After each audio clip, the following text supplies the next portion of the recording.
everyone, Matt here. Um, I've been sort of playing around with the idea of doing a talk on cryptocurrency for some time, and I finally decided to do it. I've tried to steer clear of sort of things like politics and ethics, actually, it has to be said. Um, and I know that this is sort of political. It's sort of economic, isn't it? And I mean, certainly it's a, it's an issue in the election that's going on over in the States at the moment, isn't it? Because obviously Trump is declaring himself as pro crypto. I mean, I just sort of feel like the guy will he's pro everything. He'll be pro anything. Whatever wins him votes, he'll be pro that, right?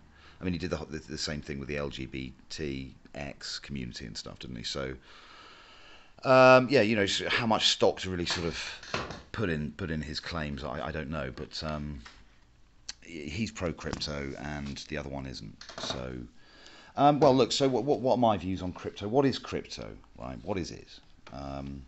Okay, usual proviso. I'm no expert, but I know a bit about crypto because I've been sort of investing a bit in it over the last few years and learnt quite a bit.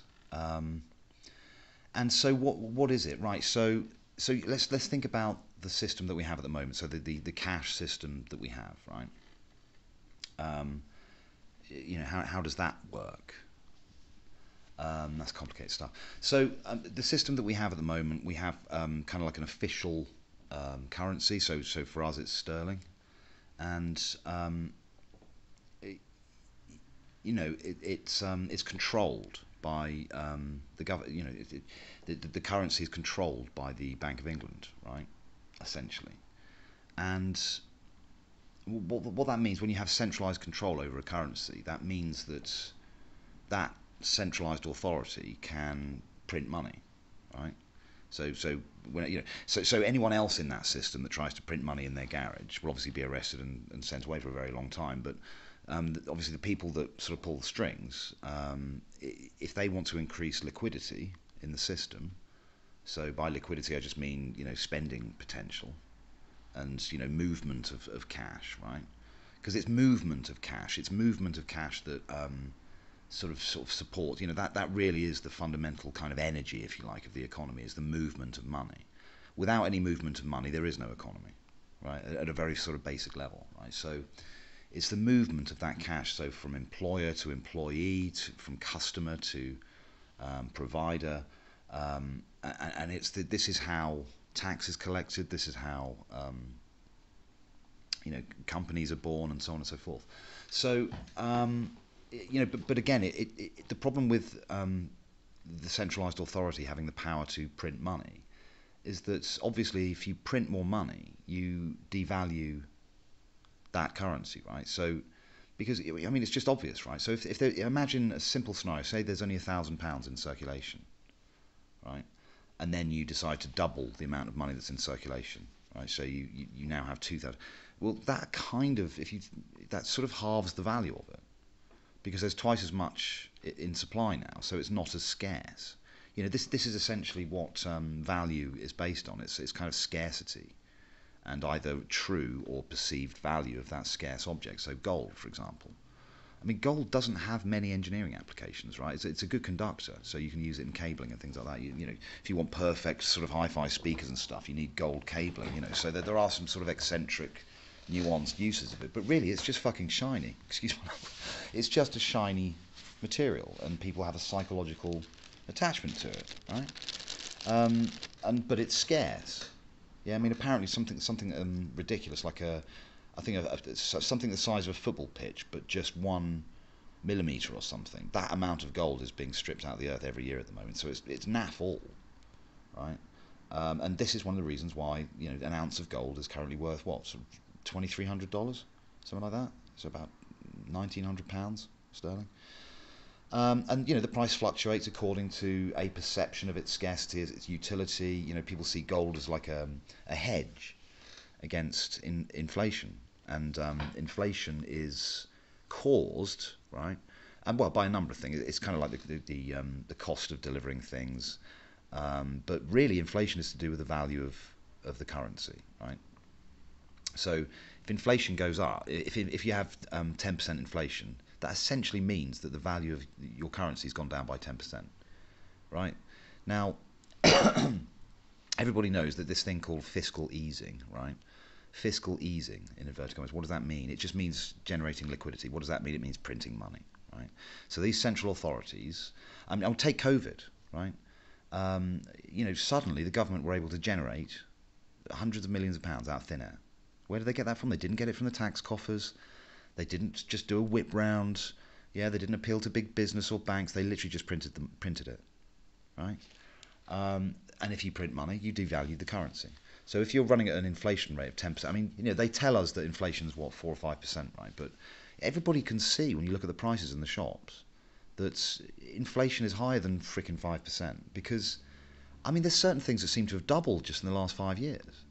And, everybody's just sort of seems so shocked these days at how expensive stuff is. It's like, fucking hell, that pack of biscuits was $6.50. I'm sure that was only $2.50 a few years ago. So it's not even subtle, right?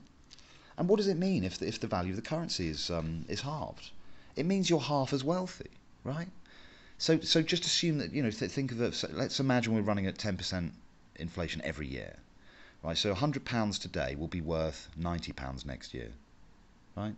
And another 10% off that. So the following year, I mean, obviously the reductions will diminish slightly, but you go down to what, £89 or something, right? And then you slowly but surely. So 10% after sort of 5 or 6 years,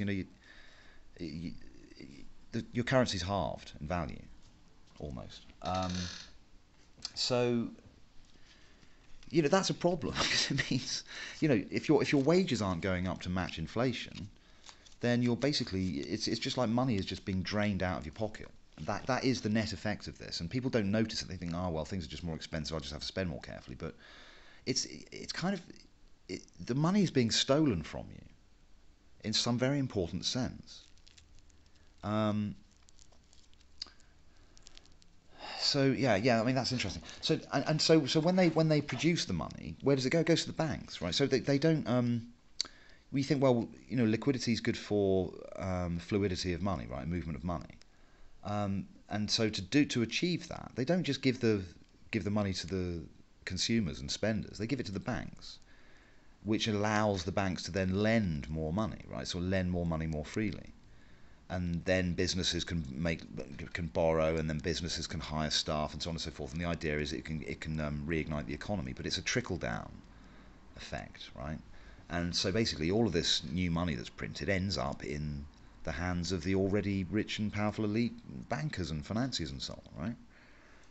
Admittedly, it does trickle down to the man on the street eventually, in terms of new services, businesses, jobs, and spending and so on. But it's it just all seems a little bit fucking convenient, doesn't it?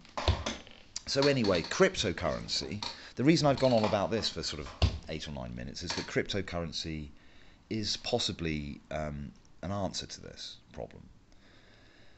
Because, well, I mean, the first thing to say is that, crypto isn't affiliated with any particular sort of nation. It transcends nations. So, most currencies, well, all currencies really are national currencies, with the exception of things like the euro, which is obviously a regional sort of currency. I mean, obviously, the US dollar is kind of quite global because it's the exchange currency, isn't it? So everything's kind of measured in the USD. It's the go-to standard, if you like. But so all currencies are affected by things like inflation, right? And now, of course, cryptocurrency will be affected by that as well, because it changes the meta economic, or the macroeconomic situation, which affects everything, of course. But cryptos transcend national boundaries, and so they're not subject to local inflationary dynamics. Okay, so whilst the pound might go down in value by 10% every single year, Bitcoin kind of, well, it might do, but it won't be doing it because of inflation. It's an inflation hedge, right? It's an asset. Whatever anybody tells you about Bitcoin, it is an asset, right? So, what's an asset? An asset is money, isn't it? It's a measure of value. And in the case of currency and stuff, it's a measure of effort, isn't it? That's how we see it. So we put some time. It's a measure of time. We put time into something, we get coins, right? And then we store those coins. in a wallet or in a bank, right? So we're storing up energy in a sense. That's the idea. I mean, I think elsewhere we'll discuss capitalism and socialism and so on and so forth as political philosophies and so on, but just we're not going to delve into that here. So in a sense, crypto gives people the chance for some kind of ownership, which is beyond the reach of their government, their employers, their nation. Right? It's just their assets. Right? And you can say that gold is a bit like that. So yeah, and in some sense, cryptocurrencies, and particularly Bitcoin, are, you could say, a new sort of kind of gold. Right? And some people can sort of say, Bitcoin is gold and Ethereum is silver, kind of. And so, I think that sort of makes sense. It's a way of storing previous effort, right? And with Bitcoin, it's decentralized. So there is no central command. Bitcoin isn't a company, right? Bitcoin is the management of the blockchain that supports the whole thing. And I won't go too much into the technology because I'm just not an expert, so there's no point in me embarrassing myself on this. But essentially what you've got is a distributed sort of network of computations going on to sort of prove the efficacy of work done on these coins, right? So it's a proof of work system. Right. So I'll give you some pointers to, if you're interested in any further reading, proof of work is the kind of foundation, the sort of philosophical foundation that Bitcoin is built on, whereas some of the others are built differently. So I mean, Bitcoin has to be mined, and so that mining is essentially, that's too complicated to go into here actually, but just take it this way: there's a certain number of Bitcoins are mined every so often, right? Every so many blocks, and that kind of corresponds to real time. So you have this halving event that happens every 4 years where the number of the Bitcoins that can be mined is halved. Right, so whoever this guy, this mysterious figure Satoshi, who people speculate about whether it was actually a group of people, whether it was a pseudonym for someone else. And there's a guy recently, I can't remember his freaking name actually, but he was trying to claim that he was Satoshi, and that was kicked out of court in the end. So it's there's a lot of sort of mystique surrounding the origins of Bitcoin, but the whole idea of it really was to give somebody, to give us, a form of money that was incorruptible, right? Cash can be stolen, it can be printed, it can be controlled and manipulated by governments and companies and so on. So Bitcoin can't, right? It just can't. I mean, obviously behaviours in the market will influence the price of Bitcoin, but that's true for any other asset. So it's no more vulnerable to actual trading, manipulation than anything else. And you just look at the charts. The price of Bitcoin is just dramatically improved. It's gone up like 1,000,000%. It's unprecedented sort of value gain for any asset in the last sort of 1,000 years or something. I mean, I think maybe the sort of tulips or something may be comparable, but we know that was a very, very different thing. I mean, the thing is with Bitcoin is that right from the start, everyone's like, "Oh my God, this is high risk. This could just fall over at any moment." And then with all the issues with BlackRock, not BlackRock, that dude that stole everyone's money, and everyone thinks, and loads of cult sort of what is it, the dark web, and all the criminals use it to move money around. So so what's new there? I mean, criminals move cash around. Yeah, criminals move gold and guns and everything. So if these arguments just aren't holding up, and it's survived this long, it will continue to survive. The only thing that could stop Bitcoin now is sort of like an EMP or something, like sort of electromagnetic pulse weapon from space or something, which apparently I've heard that the Russians are trying to develop these sorts of things, where you could just literally switch off an entire nation's grid, and if you could switch off the entire internet, then sure, maybe we're going to have some issues. But the chance of that happening now, the internet, the bigger and more complex and deep the internet gets, the less likely it is that you can shut it off.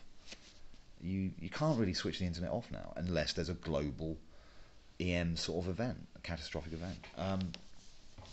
So Bitcoin's not going anywhere. I mean, El Salvador have adopted it as their national currency, and that's paying off now. They're now less dependent on the IMF. They're less dependent on loans and charity and all this kind of stuff. They're taking charge of their own destiny, right? And there's other countries sort of queuing up. Countries with hyperinflation. Argentina, Turkey, people like that sort of think. Well, hang on. We've got this problem with the value of our currency with respect to the USD. So get rid of our currency, and take on some new asset class which is inviolable. So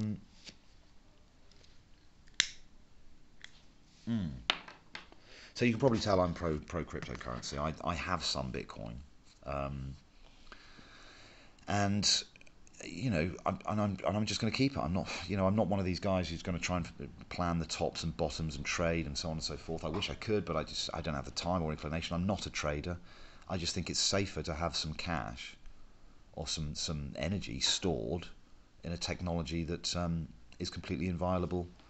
And it looks like the adoption rate is increasing. It's following a similar sort of adoption rate to the internet adoption curve, which we know kind of slowed, and some of the early kind of dot-com companies and stuff, there was a bit of a boom and then there was a collapse and stuff. And the same sort of pattern is emerging with Bitcoin, but every single day there's another million wallet owners, people even buying just like 1/100th of a piece of Bitcoin. Apparently in order to get in the top 1% of Bitcoin ownership, you only need 0.1 of a Bitcoin. I think that might be changing. So if you've got one Bitcoin, you're in the 0.001% of the population. So it's kind of like, well, I would strongly recommend having some, right? Because what if it goes absolutely epic? Then basically everyone who had some crypto are going to be wealthy, and those that didn't won't. In terms of the altcoins and stuff, I think some of them have utility.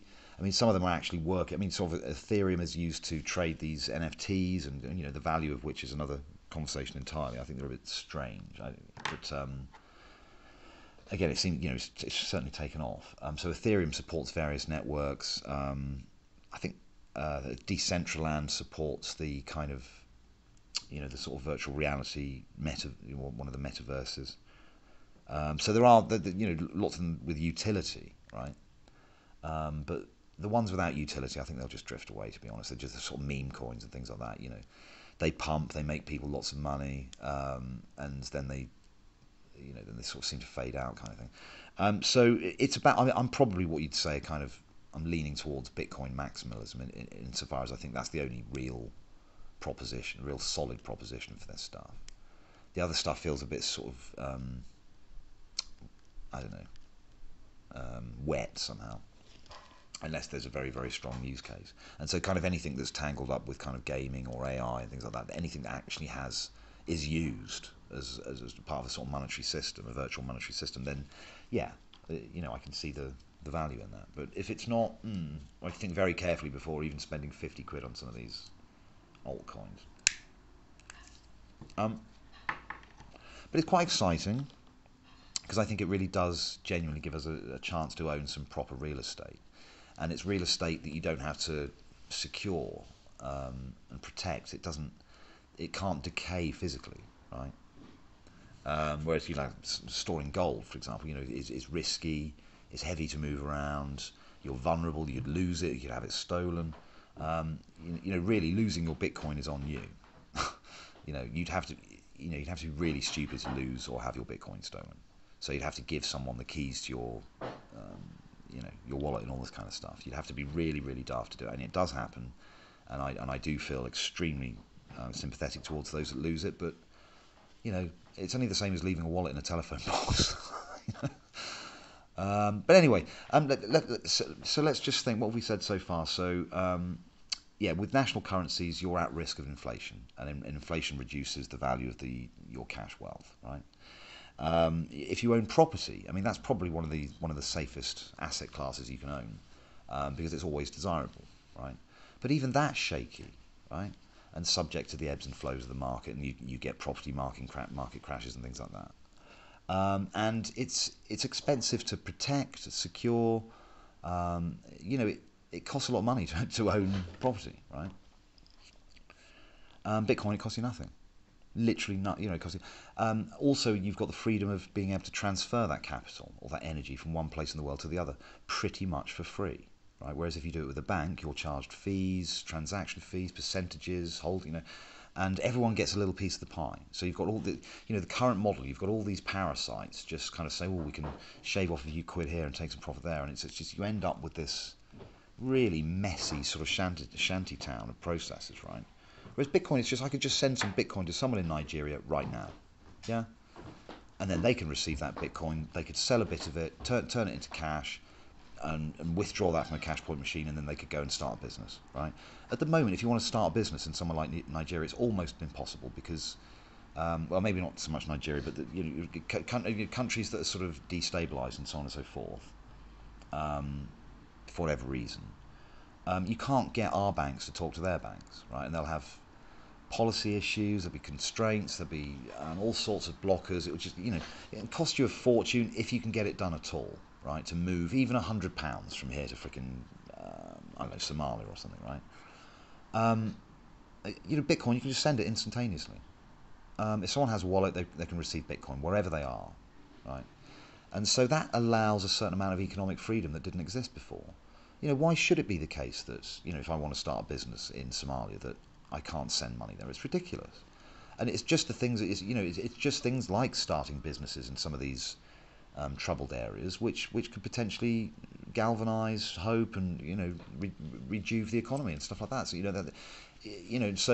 you end up with these downward spirals, or the money leaves these places, and it can't go back. Where Bitcoin gives you the freedom to just go where you want and receive Bitcoin wherever you want, and then convert it into cash locally if you need to, or buy stuff with your crypto because that's increasingly becoming possible. So there's just so many advantages with Bitcoin over cash and gold. Right? You don't have to store it, you don't have to move it. There's no fees. It's just, yeah.